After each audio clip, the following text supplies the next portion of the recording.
நீங்கள் பார்த்து கொண்டிருப்பது உங்கள் ஜாஷுவா டிவி. சகல ஜனங்களுக்கும் நற்செய்தி.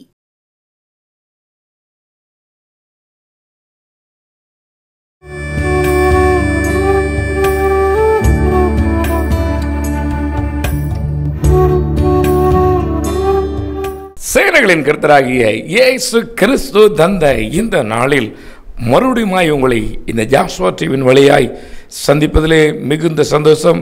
எனக்கு அன்பானவர்களே, நீங்கள் சமாதானமாய் சந்தோஷமாய் இருக்க வேண்டும் என்று நானும் கர்த்தர்களுக்கு தந்திருக்கிற ஊழியர்களும் உங்களுக்காய் ஜெபிக்கிறோம். கர்த்தர் உங்களை ஆசீர்வதிப்பார். சேனைகளின் கர்த்தர் உங்களை ஆசீர்வதிப்பார். இந்த நாளிலும் விசேஷமாய் ஒரு 2 ஜெப குறிப்புக்காய் ஜெபித்து இந்த நிகழ்ச்சிக்குள்ளாய் செல்ல இருக்கிறோம். என்னோடு ஜெபியுங்கள் அம்மா, என்னோடு ஜெபியுங்கள் ஐயா. தேசத்தை கண்ணோக்கி பாருங்கள். ஒருபுறம் தண்ணீர் இல்லாமல் அழிந்து கொண்டிருக்கிறது, ஒருபுறம் தண்ணீரினால் அழிகிறது, ஒருபுறம் காற்றினால் அழிகிறது, ஒருபுறம் கொள்ளை நோயினால் அழிகிறது, ஒருபுறம் பொல்லாத மனிதனுடைய தந்திரங்களினாலும் அழிந்து கொண்டுதான் இருக்கிறது, போரினால் அழிந்து கொண்டிருக்கிறது. ஐயா அம்மா, நாம் சுகமாய் வாழ்கிறோம், நல்லது. ஒரு வேளை சாப்பாட்டுக்கு கையேந்தி நிற்கிற பிள்ளைகளுடைய கூக்குரல் உங்களுடைய டிவியில் கேட்கவில்லையோ?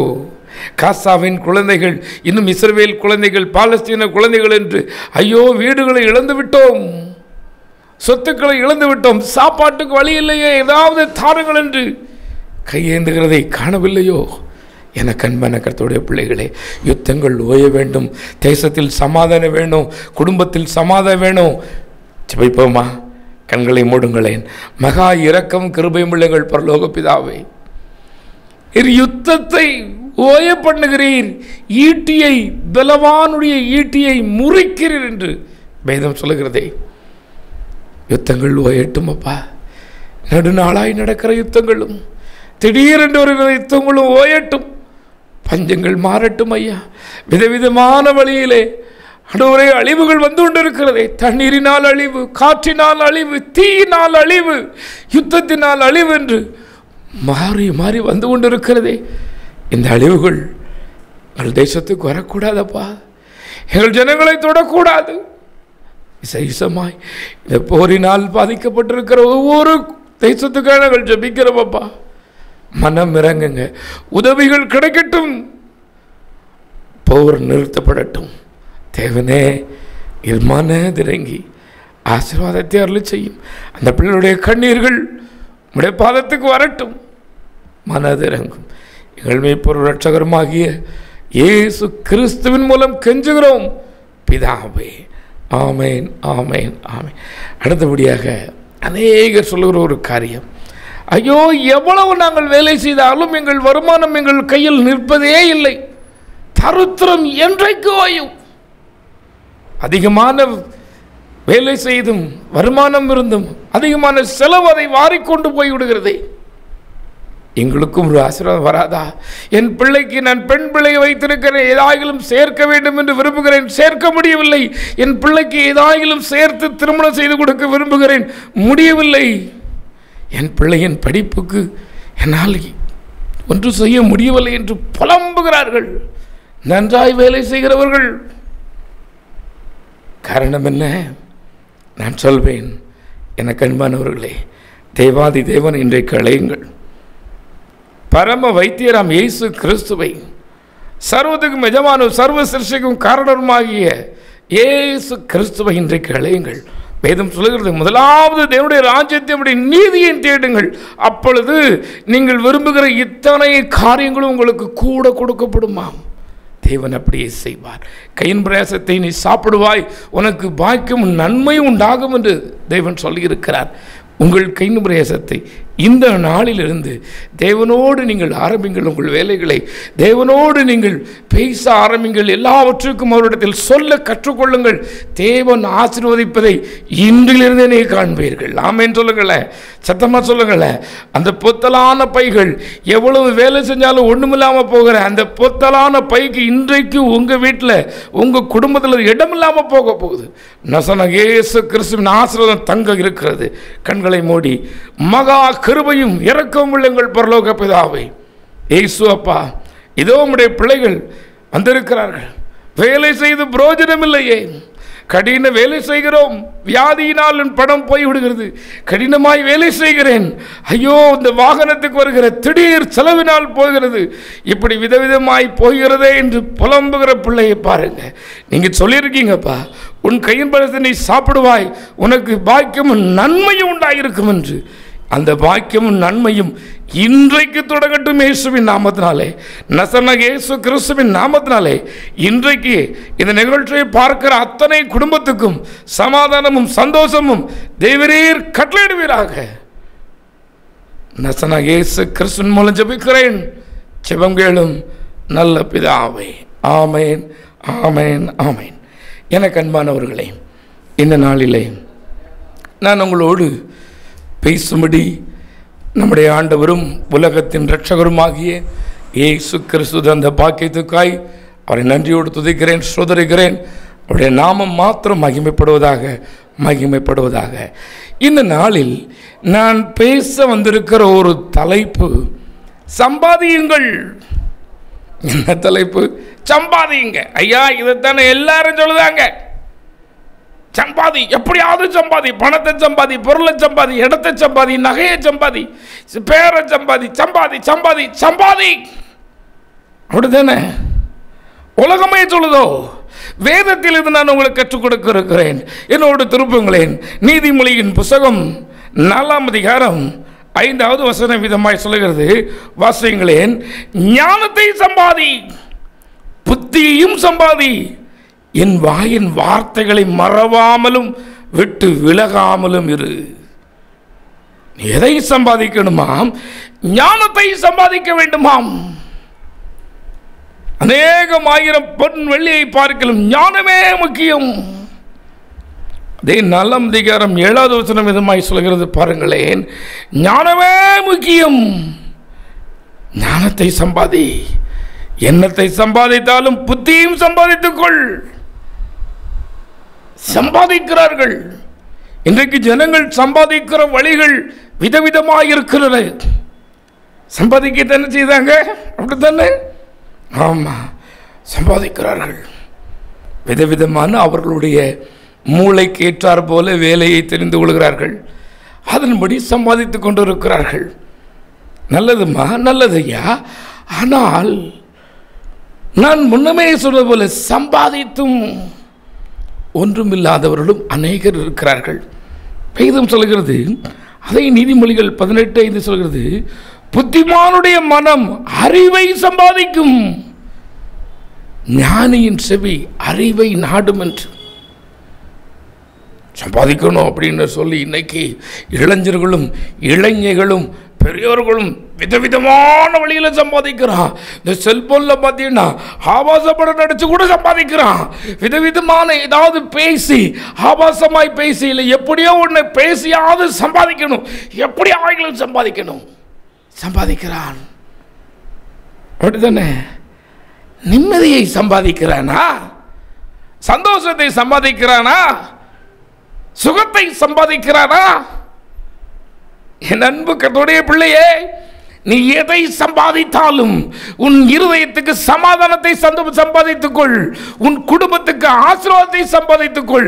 கிலோ கணக்கு நகையும் கிலோமீட்டர் கணக்கு இடமும் நீ கட்டுக்கட்டாய் வைத்திருக்கிற பணமும் உன்னோடு கூட வருவதில்லை. நீ கர்த்தருடைய வார்த்தையை உன் இருதயத்தில் வைத்துக்கொள். சேனைகளின் கர்த்தருடைய வார்த்தையை உன் இருதயத்தில் வைத்து அவரை அறிவை சம்பாதித்துக்கொள். அவருக்கு பிரியமாய் வாழ நீ உன் இருதயத்தை ஒப்புவித்துக்கொள். எனக்கு அன்பானவர்களே, இன்றைக்கு இந்த உலகம் பணம் நிறையா இருந்தால் அது ஒரு பணக்காரர் என்று சொல்லுகிறது, பொருள் நிறையா இருந்தால் அவர் பெரியவர் என்று சொல்லுகிறது. ஆனால் கொஞ்ச நாளில் அவர் எப்படி சம்பாதிச்சாருன்னு என்னுடைய ஸ்லைடு கொண்டுட்டு போயிடுது. அப்படித்தானே? விதவிதமான வழியில் நூதனமாய் சம்பாதிக்கிறான், பிற பின்னால் உட்காந்து ஜெயிலில் கம்பி எண்ணுகிறான்.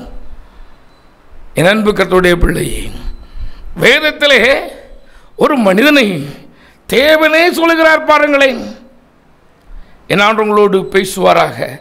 அங்கே வேதவிதமாய் சொல்கிறது, லூக்கா 12ஆம் அதிகாரம் 16ஆம் வசனத்திலிருந்து, என் ஆண்டவராய் இயேசு கிறிஸ்து தம்முடைய திருவாய் மலர்ந்து சொன்ன ஒரு காரியம் இருக்கிறது.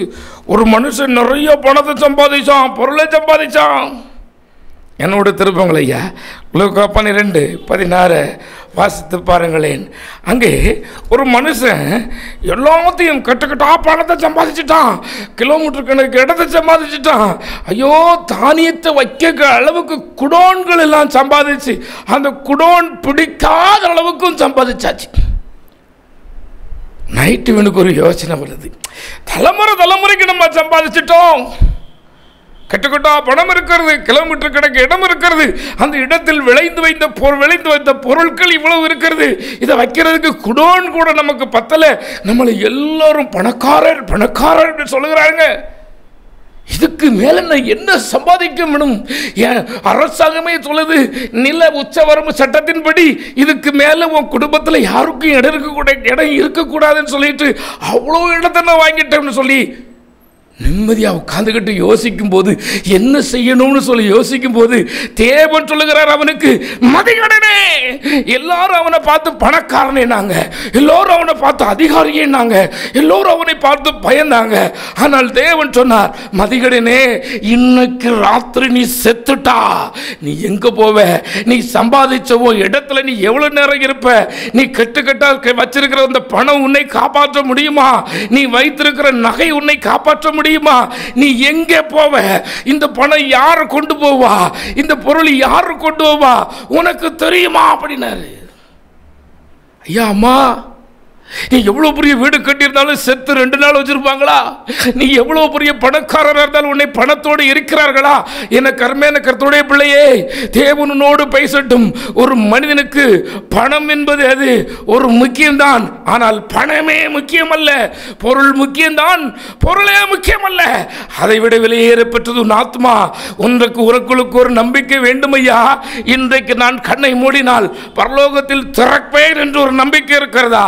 எல்லா மதமும் ஒத்துக்கொள்கிறதே, பரலோகம் ஒன்று உண்டு, சொர்க்கம் ஒன்று உண்டு, நரகம் ஒன்று உண்டு என்று. நீங்கள் ஒத்துக்கொள்ளவில்லையா? உங்கள் பணமும் பொருளும் உங்களை காப்பாற்ற முடியுமா? ஐயா, நீங்கள் போய் பாருங்கள், ஹாஸ்பிட்டலில் போய் பாருங்க. அவங்க சொல்லுவாங்க, ஐயா, எவ்வளோ ஆனாலும் பரவாயில்ல, எங்கள் அம்மாவை காப்பாற்றிருங்க, எவ்வளோ ஆனாலும் பரவாயில்ல, என் தங்கச்சியை காப்பாற்று, என் தம்பியை காப்பாற்று, என் கணவனை காப்பாற்றுன்னு சொல்லும் பொழுது அந்த டாக்டர் சொல்லுவாங்க, எங்களால் முடிஞ்சது எல்லாம் செஞ்சிட்டோம், ஆனால் அவருடைய பாடி சப்போர்ட் ஆகலையே. ஐயா, இந்த மகான்களும் மகாத்மாக்களும் பெரிய நீங்கள் நினைக்கிற நடிகர்களும் நடிகைகளும் பெரிய பணக்காரர்களும் மறைத்து தான் போனார்கள். ஒரு நாள் மரணம் வரும். நீ எதை சம்பாதித்து வைத்திருக்கிறாய்? பரலோகத்தை சம்பாதித்திருக்கிறீர்களா? வேதம் சொல்லுகிறது, என்னாண்டு உங்களோடு பேசுவாராக, மனுஷன் வேஷமாகவே தெரிகிறானாம். ஐயா, விருதாவாகவே தொந்தலைப்படுகிறான், ஆசையை சேர்க்கிறான். யார் அதை வாரிக்கொள்வார் என்று அவனுக்கு தெரிவதில்லையே. வேஷமா தெரிகிறான். இன்னைக்கு அநேக மனிதர்கள் பெரிய பணக்காரன்னு நினைப்ப, சந்தோஷம் இல்லைம்மா அவன் வீட்டில். நீ நினைக்கிற அவர் பெரிய பணக்காரர் வசதிக்காரன்னு, நிம்மதி இல்லை. தினமும் தூங்குறதுக்கு தூக்க மாத்திரை போட்டால் தான் அவனுக்கு தூக்கம் வருது. தேவன் உனக்கு ஆசையும் ஐஸ்வர்யத்தையும் தராவிட்டாலும் நிம்மதியை தந்திருக்கிறார், சந்தோஷத்தை தந்திருக்கிறார், பரலோக நிச்சயத்தை தந்திருக்கிறார். நீ பரலோகத்துக்கு போக வேண்டும் என்றால் உன் வாழ்வை பரிசுத்தமாக்கி, நீ எதை சம்பாதிச்சாலும் சம்பாதிக்கிட்டாலும், நீ எதை சேர்த்தாலும் சேர்க்காட்டாலும், தேவனிடத்தில் இரக்கத்தையும் அவரிடத்தில் நீ அன்பையும் சம்பாதித்துக் கொள். நான் உங்களோடு பேசுவாராக. பணக்காரர் எல்லாத்தையும் சம்பாதிச்சாரு.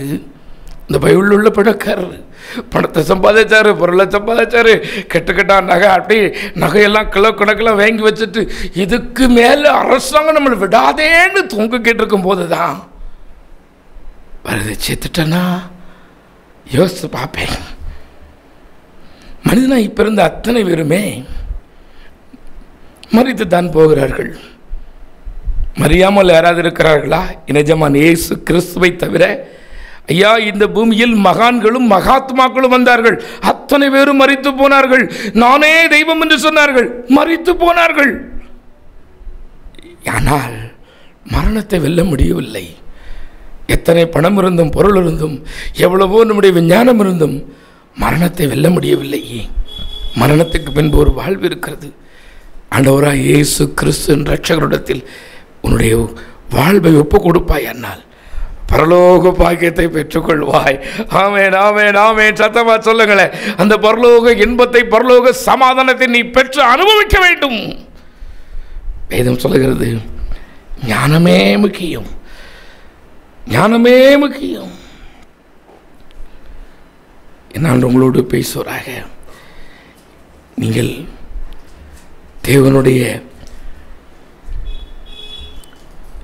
வார்த்தையை எசேக்கியேலிலே 17:11 விதமாய் சொல்கிறது, அநியாயமாய் ஐஸ்வர்யத்தை சம்பாதிக்கிறவன், அதையும் போட்டிருக்காரு பாருங்களேன், அநியாயமாய் ஐஸ்வர்யத்தை சம்பாதிக்கிறவன், அங்கே பாருங்களேன், முட்டையிட்டு அடைகாத்து குஞ்சு பொரியாமல் போகிற கருவாலைக்கு சமமாய் இருக்கிறான். அவன் பாதி வயதிலே அதை விட்டுவிட்டு தன் மூடத்தனத்திற்கே போய்விடுகிறான். தன் மூடன் என்பதை அவன் அறிந்து கொள்கிறான். விலகி நல்லதான் சம்பாதிக்கிறான், அப்படித்தானே? அநியாயமாக கொள்ள விலைக்கு விற்று திருடி, இன்னைக்கு அநேக திருடிகளை பிடிக்கும்போது அவங்க சொல்லுவாங்க, நாங்கள் சுகமாய் வாழணும்னு நினைச்சோம், போலீஸ் பிடிச்சுக்கிட்டு. சுகமாய் வாழணும், எப்படி வாழணுமா? சுகமாய் வாழணும். செயலில் சுகமா இருக்குது, அப்படித்தானே? ஆமாம், சுகமாய் வாழன்னு களவாண்டேன். நான் சுகமாக வாழன்னு என் கணவனை கொன்னுட்டு பணக்கார கணவனை பிடிச்சுக்கிட்டேன். நான் சுகமாக வாழணும்னு என் பிள்ளையை கொன்னுட்டேன், அப்படித்தானே? விதவிதமான வழியில் இந்த தேசம் தனக்கு ஏதாகிலும் கிடைக்குமா என்று எதிர்பார்க்கிறது. அதுக்கு அவர் சொல்றாரு, என் பாஷையில் சொல்றது என்ன, கூமுட்டேன், அப்படித்தானே? கூமுட்டையா இருக்கப்பா. நீ என்னத்தை சம்பாதிச்சால் நீ ஞானத்தை சம்பாதி. நான் உங்களோடு பேசுவராக. வேதத்திலே விதமாய் ஒரு வார்த்தை இருக்கிறது. மத்தேயு எழுதின சுவிசேஷம் 25ஆம் அதிகாரத்திலிருந்து மத்தேயு 25:26 ஒரு சம்பவம் இருக்கிறது. அதை நான் பார்ப்போம் என்றால், அங்கே என் ஆண்டு உங்களோடு பேசுவாராக. அங்கே ஒரு மனிதனுக்கு என் ஆண்டவர் சொல்கிற ஒரு உபமை இருக்கிறது. அவன்கிட்ட தாளந்துகளை ஒப்படைத்தாராம். நம்முடைய பாசையில் நான் சொல்றது என்ன, பணத்தை ஒப்புவிக்கிறான். ஒருவனுக்கு 4 லட்சம், ஒருவனுக்கு 5 லட்சம், ஒருவனுக்கு 1 லட்சம் கொடுத்துட்டியப்பா, நீ எதாவது பண்ணி நீ எப்படி ஆகிலும் இதை நீ ரட்டி பார்க்கு. நீ பண்ண, நீ வீட்டில் இருக்கக்கூடாது, நீ சோம்பேறி இருக்கக்கூடாது, சம்பாதின்னு சொல்லி தேவன் கொடுத்தார். ஒருவனுக்கு பாருங்களேன், அவனுடைய எஜமான் வெகு அங்கே பாருங்களேன், 5 தாளந்து ஒருத்தர் வாங்கினானா, ஒருத்தர் 2 தாளந்து வாங்கினா, ஒருத்தர் 1 தாளந்து வாங்கினா. நான் சொன்னது போல் 5 லட்சம், 2 லட்சம், 1 லட்சம். 1 லட்சம் வாங்கினவன் பார்த்தான், எப்பா இந்த மனுஷன் கணக்கு கேட்பாருயா, இவர் கணக்கு கேட்பாரு. நான் செலவழிச்சிட்டோம்னா அவ்வளோதான், நான் என்ன செய்வேன், இந்த லட்சம் அப்படியே இருக்கட்டும்னு வச்சுக்கிட்டார். 2வது மனுஷன் பார்த்தாரு, ஐயோ எனக்கு 2 லட்சத்தை என்னையே நம்பி தந்துட்டார் ஐயா, என்னையே நம்பி தந்துட்டாரு, ஐயோ நான் இதை என்ன செய்வேன்னு சொல்லி இதை என்ன செய்ய வேண்டும் என்று சம்பாதிக்க ஆரம்பித்தான். யோசித்து சம்பாதித்தான். 4 லட்சமாய் மாறினது. 5 லட்சத்தை வாங்கினவன் ஐயோ என்னைய நம்பி 5 தந்துட்டார் ஐயா, அதை சம்பாதித்தான். அதை 10ஆய் மாற்றினான். நிஜமான் திரும்பி வந்தார். வரையும் பார்க்குறாரு, ஐயா வரைய கூப்பிட்டு கணக்கு கேட்குறாரு. இன்னைக்கு கணக்கு கேட்பாரான்னு உனக்கு தெரியாமல் இருக்கு. எனக்கு கருமையான கர்த்தருடைய ஊழியரே, எனக்கு கருமையான தகப்பனே, தாயே, உன்னை நம்பி கொடுத்த பிள்ளைகளை தேவன் உனக்கு 1 பிள்ளையை கொடுத்துருக்கலாம், இல்லை 2 பிள்ளையை கொடுத்துருக்கலாம், இல்லை 5 பிள்ளையை கூட கொடுத்துருக்கலாம், இல்லை நீங்கள் உங்களை நம்பி சில பிள்ளைகளுடைய வாழ்வு உங்களுடைய கரத்தில் கூட இருக்கலாம். என் அன்பு கர்த்தருடைய பிள்ளைகளே, தேவன் உங்களோடு பேசுகிறார். சிலருக்கு ஊழியக்காரனுக்கு 2 வரங்களை கொடுத்திருக்கலாம். தீர்க்கதரிசன வரத்தை தந்திருக்கலாம், அந்நிய பாஷையின் வரத்தை தந்திருக்கலாம், சிலருக்கு பேசுகிற வரத்தை மாத்திரம் தந்திருக்கலாம், சிலருக்கு அற்புதங்களை செய்கிற வரங்களையும் பிசாசை துரத்துகிற வரங்களும் இன்னும் அந்நிய பாஷை அபிஷேகத்தின் வல்லமை எல்லாம் தந்திருக்கலாம். ஆனால் கணக்கு கேட்பார் தெரியுமா ஐயா? ஊழியக்காரரே, ஊழியக்காரிகளே, முழு நேரம் அரை நேரம்னு சொல்லிக்கிட்டு இருக்கேன். எனக்கு அன்பான கர்த்தருடைய பிள்ளையே, கணக்கு கேட்பார். ஒரு சபையில் 20 ஆத்மாவை விட்டுட்டு ஒன்று நம்பி 20 பேரை தந்தன. இன்னைக்கு 15 பேரை வச்சிருக்கியே, 7 பேரை வச்சிருக்கியே. இன்னைக்கு ஒன்று நம்பி தந்த பிள்ளைகளை இன்னைக்கு 20 பிள்ளைக்கு இந்த ஸ்கூலுக்கு நீ போய் 5 பிள்ளையா வச்சுட்டியே என்று சொல்லி கணக்கு கேட்பார். இந்த உலகம் முன்னே கேட்காமல் போகலாம்.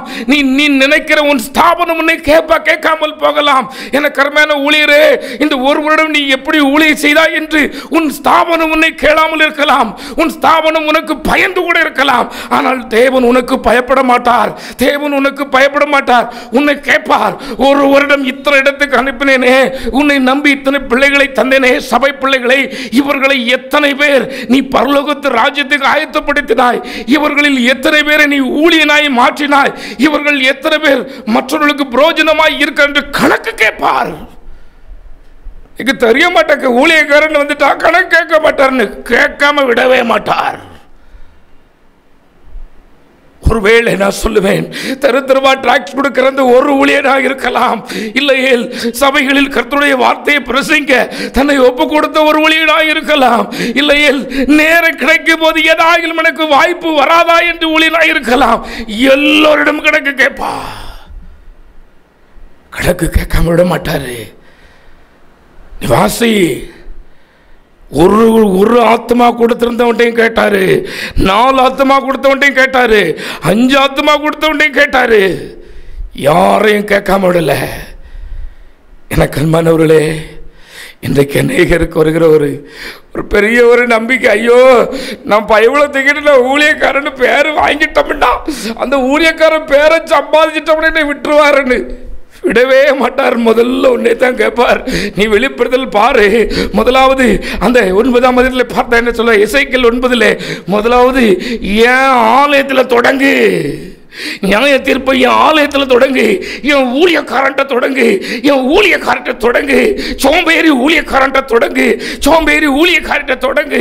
இவ இன்னும் தேசத்துக்காய் அழாமல், இன்னும் ஜனங்களுக்காய் அழாமல், வசதியை பார்த்துக்கிட்டு இருக்க, உலக வசதி, இன்னும் சம்பாதி, பணம் சம்பாதி, இன்னும் சம்பாதி, பணம் பணம்னு பணப்பை பிடிச்ச அலைதா, இவளை முதல்ல வெட்டுன்னு சொல்லுவார். பண ஆசை எல்லா தீமைக்கு வேறாய் இருக்கிறது. அதனால தான் அநேகர் பணத்துக்காய் வசனத்தை திருப்பி கொண்டு தன்னுடைய கஜானாவை நிரப்புகிறார்கள். அடுத்து அவனுக்கு விசாரணை வந்து நிற்கும். இனி காலம் நீ விரும்புகிறபடி இருக்காது. எனக்கு அன்பான கர்த்தருடைய பிள்ளையே, நீங்கள் யாராயிருந்தாலும் எழுதி வைத்துக் கொள்ளுங்கள். நீங்கள் விரும்புகிறபடி இனி நாட்கள் இருக்காது. நீ விரும்பாதான் உனக்கு வந்து சம்பவிக்கும். நீ எதிர்பார்க்காத காரியங்கள் உனக்கு வரும். தேவனுடைய நியாய தீர்ப்பு சமீபம். மறந்து போகாதே. கணக்கு கேட்கிறவர் வருகிறார். நிஜமான இயேசு மகாராஜன் கணக்கு கேட்பாரு. சம்பாதி சம்பாதின்னு சொன்னேனே, நீ ஆத்மாவை சம்பாதிச்சையா? நீ பணத்தை சம்பாதிச்ச? உன் பிள்ளைக்கு பணத்தை சம்பாதிச்சு வச்ச, உன் பிள்ளை இன்னைக்கு இல்லையே. உன் பிள்ளைக்கு பெரிய சபையா கட்டி வைக்கன்னு கட்டி வச்ச, இன்னைக்கு அந்த பிள்ளை மனம் போல் ஓடி போயிட்டு, இது யாருக்காகும்? நீ எதை பரிசுபடுத்தினாய்? எதை பரிசுபடுத்தினாய்? பணம் உனக்கு திருப்தி ஆயிட்டோ? பொருள் உங்களுக்கு திருப்தி ஆயிட்டோ? தேவன் உங்களோடு பேச விரும்புகிறார். கண்களை மூடுங்களேன். மகா இரக்கம் கிருபை உள்ள எங்கள் பரலோக பிதாவே, பண ஆசை எல்லா தீமைக்கும் வேறென்று இருக்குப்பா. எப்படியாகிலும் சம்பாதி என்று உலகம் போய் கொண்டிருக்கிறதே. ஐயோ, குழந்தையை திருடி வித்து சம்பாதிக்கிறான், திருடி சம்பாதிக்கிறான். அற்பமான காரியத்துக்கு அற்பமான வேலைகளை செய்து சம்பாதித்துக் கொண்டிருக்கிறானே. இது சம்பாத்தியம் அல்ல, இது நித்தியம் அல்ல, இது திருடுவான்.